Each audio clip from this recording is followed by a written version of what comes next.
Today, we are looking at the 1912 Villisca axe killings. Get settled in, make yourself comfortable, hit subscribe, and let's dive right in. I want you to imagine locking your doors tonight. You know, you go through that whole nightly ritual, turning the deadbolt, checking the latch, maybe setting an alarm. Right, it's just muscle memory at this point. Exactly. You do it automatically because it creates a boundary. It makes you feel safe.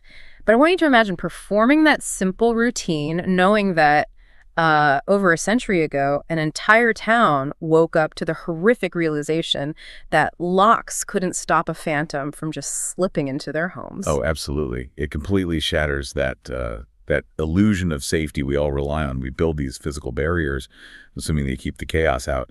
But when someone just circumvents them so silently, it leaves a scar on the community that, never really heals. Yeah, and that boundary wasn't just breached. I mean, it was utterly obliterated in the quiet farming town of Villisca, Iowa. So for today's deep dive, we are looking at the incredibly gruesome, still unsolved 1912 Villisca axe murders. It's a heavy one. It really is. And our stack of sources for this is dense. We are pulling from historical archives, original investigative reports from the Department of Justice, modern historical analyses like the book The Man from the Train, and, even contemporary internet sleuths who are just dissecting the incredibly bizarre anomalies left behind at the crime scene. Because it remains one of the most chilling mysteries in American history. I mean, the details are so deeply unsettling, they just defy normal criminal logic. Right. But I want to be very clear with you right up front about our mission today. We are not just going to read you a list of historical facts. No, definitely not. We are going to reconstruct the exact terrifying timeline of the attacks. We're going to step into that timber house in the dead of night, following the killer room by room, footstep by creaking footsteps. It's the only way to really understand it. Yeah, and we are going to explore the incredibly dark theory that this slaughter wasn't, a random act of madness, but the apex of a highly practiced transient serial killer. So to truly grasp the sheer terror of what happened, you really have to put yourself in that house on the evening of Sunday, June 9th, 1912. The Moore family, Josiah, who was 43, and his 39-year-old wife, Sarah, had just returned home from the local Presbyterian church. Right, it was the annual Children's Day program. And Sarah had actually coordinated the whole event, so you can imagine the kind of exhausting but wholesome Sunday this was. Yeah, they were highly respected, active members of their community. Pillars of the town, really. Definitely. And with them were their 4 children. So you have 11-year-old Herman, 10-year-old Catherine, 7-year-old Boyd, and 5-year-old Paul. And because the church program ran pretty late into the evening by 1912 standards, Catherine had asked to have 2 friends, 12-year-old Lena and 8-year-old Ina Stillinger, spend the night at their house. So the layout is set. You have 2 adults and 6 children, all fast asleep by 10 p.m. in this 2-story wooden house. The town is dead silent. And then, sometime between midnight and 2 a.m., the killer arrives. He approaches the back door, and the first terrifying detail of the night is that he simply turns the knob and walks in. Like the door wasn't locked. Which, that tells us so much about the era. In a place like Villisca in 1912, locking your doors just wasn't really a common practice. Right. The concept of a stranger invading a home to commit violence was just almost unfathomable to them. But the stranger is inside now. And this is where I really want to push back on a myth that survived for decades. Because after the murders, the terrified townsfolk and even some early investigators insisted that the killer must have been just some deranged, chaotic vagrant. Like a crime of passion or a manic episode. Exactly. But look at what he actually does the second he crosses the threshold. He doesn't go on a frenzy. He finds a simple oil lamp on a dresser. He carefully removes the glass chimney and places it out of the way under a chair. Oh, the lamp trick. Yeah. Then he physically bends the wick in half. The intention behind that is so chilling. Because by bending the wick, when he finally strikes a match to light it, the lamp produces only the absolute faintest glimmer of light. Just a tiny spark. Right, just a suppressed spark. It's enough for his eyes to catch the shapes of the furniture, but not enough to cast harsh shadows that might, wake a sleeping person or be seen by anyone walking past the windows outside. That is strict light discipline. That is the 1912 equivalent of a modern burglar using a specialized tactical red light flashlight to preserve their night vision. Oh, for sure. That is not the behavior of a chaotic, disorganized vagrant. That implies a calculated predator who is meticulously preparing a blind before a hunt. He is totally manipulating his environment to give himself every possible tactical advantage, and he doesn't even bring his own weapon. He arms himself right on site. Which is terrifying. Yeah, he steps out to the Moore's coal shed in the backyard and just grabs Josiah's own axe.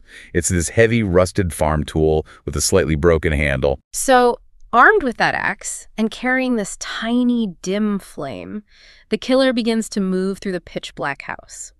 And the timeline here is where the psychology of this intruder gets really dark. Because of the route he takes. Right, because to get to the stairs, he has to walk right past the downstairs guest room.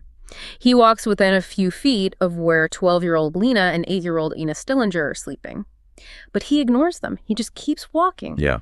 Why would a killer walk right past the easiest, most accessible targets? Well, because he is thinking purely in terms of tactical threat assessment. 2 young girls do not pose a physical threat to his operation. Wow. So he bypasses them and creeps up the narrow, creaking wooden stairs to the 2nd floor. And once upstairs, he is faced with 2 bedrooms. One holds the 4 more children. Right. He ignores that room, too. He heads straight for the master bedroom.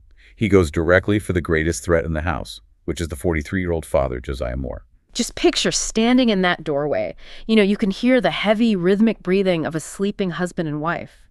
The killer steps right up to Josiah's side of the bed. He raises the heavy axe so high in the dark that the blade actually gouges the plaster of the ceiling. Yeah, the marks were still there. And then he brings it down. And the violence of that initial attack was just catastrophic.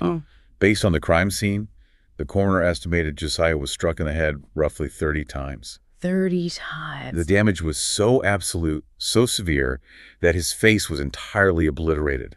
The bone structure was crushed, and his eyes were completely destroyed. He strikes Sarah next, killing her before she can even wake up. She likely never even processed the sound of her husband being murdered just inches away from her. It's horrific. It is. But here is the detail that completely stopped me when I was reading the forensic reports. The killer didn't use the sharp cutting blade of the axe for these fatal blows. For almost everyone in the house, he used the flat, blunt edge of the axe head. This is one of the most crucial elements of the whole crime. Using the blunt edge is a horrifyingly practical choice, and again, it points to someone who has done this before. How so? Well, think about the physics of swinging the sharp blade of a heavy axe into a human skull with maximum force. Right, if you swing a sharp axe into a thick stump of wood, you often have to put your foot on the stump and violently yank the handle back and forth just to wrench the blade free. Exactly. The sharp blade is going to bite deep into the bone and just get wedged there. Freeing, it takes physical effort. It takes time. And it makes noise. Right. It shakes the bed and it creates noise.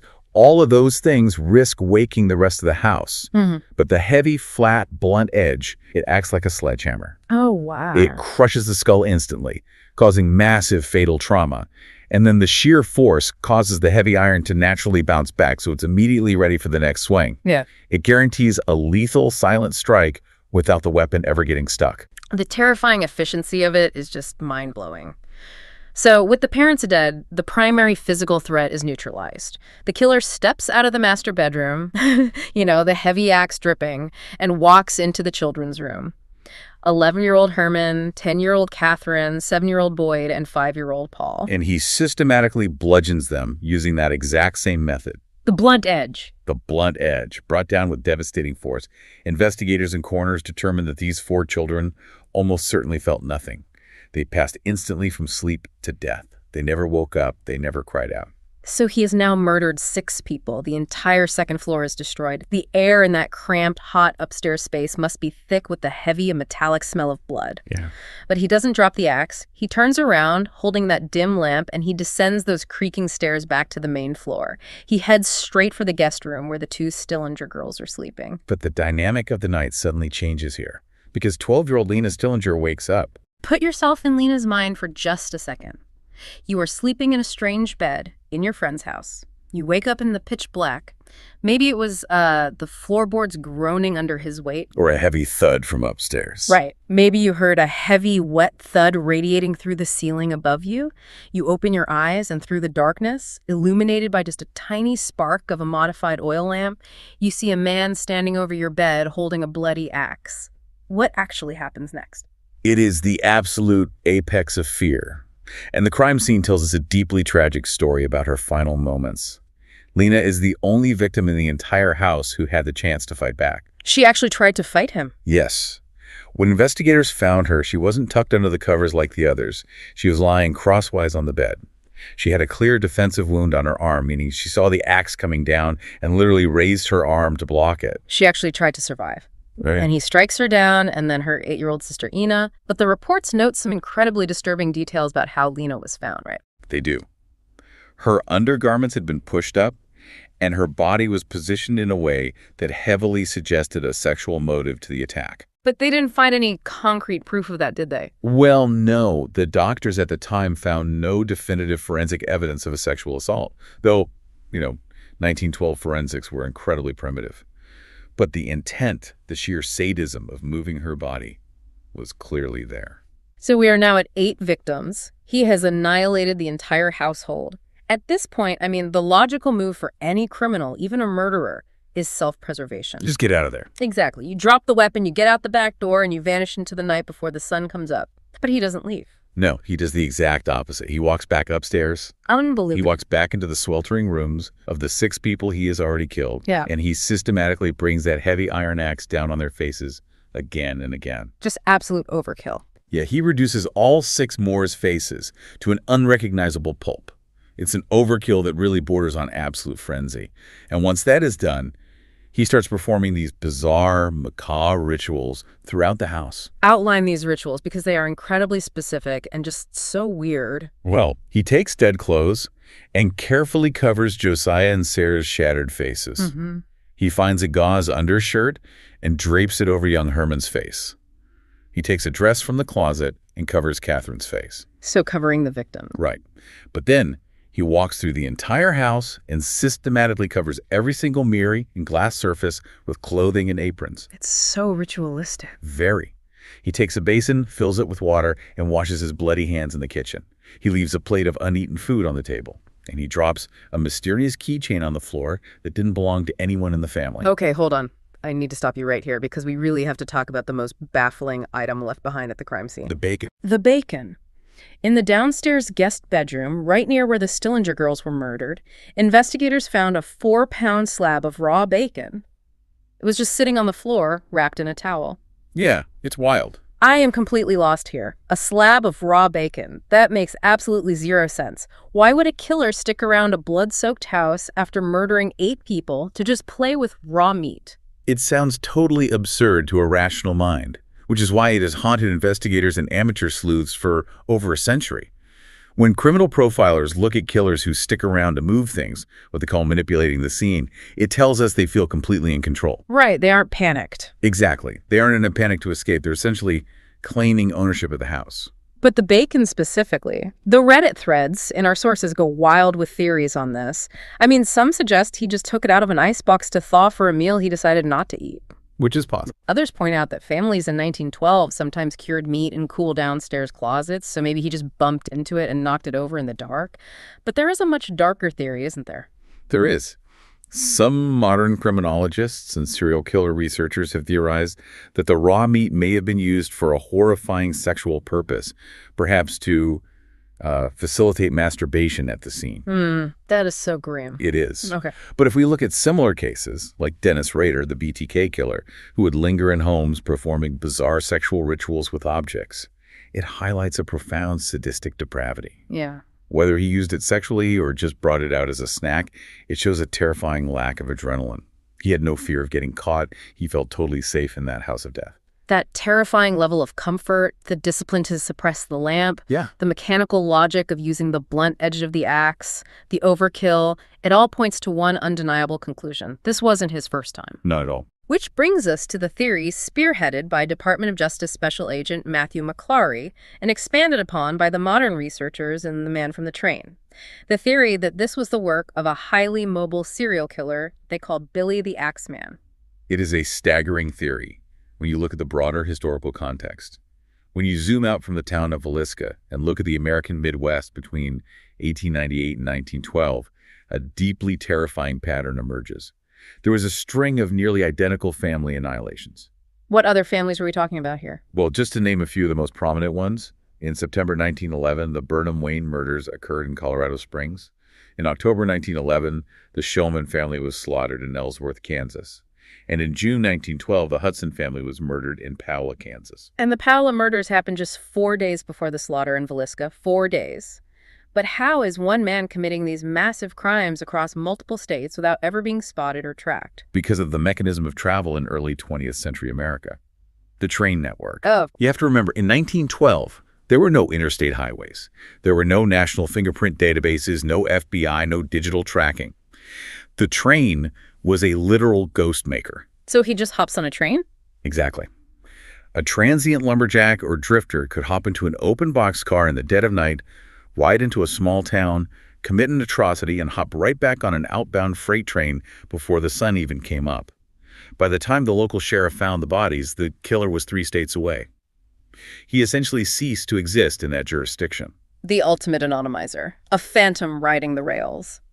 But how did investigators connect these geographically isolated crimes? What was the calling card?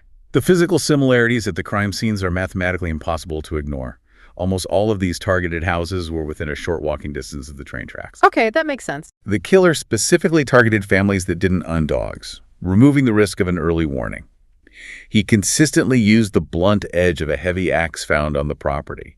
He draped clothing over the faces of the victims. He covered the mirrors and the windows. And in multiple cases, including the Ellsworth and Paolola murders, he used the exact same trick with the oil lamp, removing the glass chimney to dim the light. The exact same lamp trick. I mean, you cannot invent a coincidence like that. Oh. Wait, going through the sources. In the Ellsworth, Kansas murders, the Shulman family, the killer also did something incredibly specific with the telephone, right? He put a pile of clothing over it. He did. He muffled the telephone. Which, why muffle a phone at 1 in the morning in 1911? No one is calling. Right. It's that same bizarre psychological compulsion to cover things up, to meet the house. When you look at all those data points, the blunt axe, the lamp, the covered mirrors, the train tracks, you realize Villisca wasn't an isolated tragedy. It was the crescendo of a spree. Exactly. The probability of different unconnected individuals independently deciding to commit mass murders using the blunt edge of an axe while simultaneously bending lamp wicks and covering mirrors is basically zero. So who was the phantom? The sources point to a few potential culprits that authorities looked at over the years. There was a man named Henry Lee Moore, who ironically had no relation to the Villisca Moores, who is a convicted axe murderer. Yeah, he slaughtered his own mother and grandmother in Missouri. Right. But the authors of The Man from the Train point to an even stronger suspect. Yes, a man named Paul Mueller. He was a muscular, German-speaking immigrant who worked as a lumberjack. He fit the physical profile perfectly. He was transient? Highly transient. He lived completely on the move, riding the trains from logging camp to logging camp. He obviously had precise, devastating skill with an axe. And crucially, he was the prime suspect in an 1897 family massacre in Massachusetts that bore startling similarities to the later Midwest killings. But the real tragedy of this era, the reason Mueller or whoever it was got away, is how law enforcement functioned back then. Because the concept of a traveling serial killer just didn't exist in the public consciousness. Local police always looked for local grudges. Yeah, they couldn't fathom a monster dropping out of the night sky just to kill strangers. So they looked inward. It's the ultimate example of investigative tunnel vision. In Villisca, instead of looking outward to the rail yards, they tore their own community apart. They really did. They accused a local politician, Senator Frank Jones, claiming he hired a hitman because of a petty business rivalry with Josiah Moore. They arrested a highly unstable, eccentric local preacher named Reverend George Kelly and interrogated him until they forced a false confession out of him. They spent years trying to force a local narrative onto a crime that bore all the signatures of an apex transient predator. And by focusing entirely on their own neighbors, they let the real killer just slip away down the tracks. And the psychological damage that did to the town was absolute. It broke Villisca. The morning the bodies were found, the historical archives say that every single guard dog in the county was sold out before noon. Hardware stores completely ran out of heavy locks and dead bolts. Everyone was terrified. Neighbors who had known each other for decades suddenly turned on each other, pointing fingers and whispering accusations. A rural farming community that literally never locked its doors suddenly nailed their windows shut. The innocence and trust of that town was bludgeoned to death just as surely as the Moore family was. It is a generational trauma. Yeah. I mean, the Moore house still stands today in Villisca, operating as a physical monument to a mystery that completely defied justice. As we wrap up today's deep dive, I want to leave you with one final haunting image to mull over tonight. Bring your focus back to the killer's bizarre, compulsive ritual of draping clothing and aprons over all the mirrors and the glass windows in that house. Yeah, the covering. For a long time, early investigators assumed he did this simply as a practical measure, to prevent neighbors from looking inside and seeing him walking around. Which makes sense on the surface. Right. But think about the psychology of a man who has just hacked 8 human beings to death in the dead of night. Put yourself in his shoes for just a second. Yeah. You are standing in a sweltering, pitch-black house, the air thick with copper. You are surrounded by the crushed bodies of the people you just slaughtered. It's a terrifying headspace. Was covering the glass really just a practical measure to hide from the street? Or, in the aftermath of that absolute carnage, was his disorganized mind suddenly gripped by a superstitious, terrifying paranoia? Was he covering the mirrors because he was terrified that the spirits of the dead were waking up and watching his every move through the glass? That is just deeply, deeply chilling. Something to think about the next time you turn the dead The files on on your this front case door. are closed, for now, but the shadows of what happened remain. Thank you for listening to Real Life Horror Stories. If this story stayed with you, please consider leaving a comment, hitting like, or subscribing. It brightens our days, even when the stories get dark. Until next time, remember, the most terrifying monsters aren't under your bed. They're living right next door.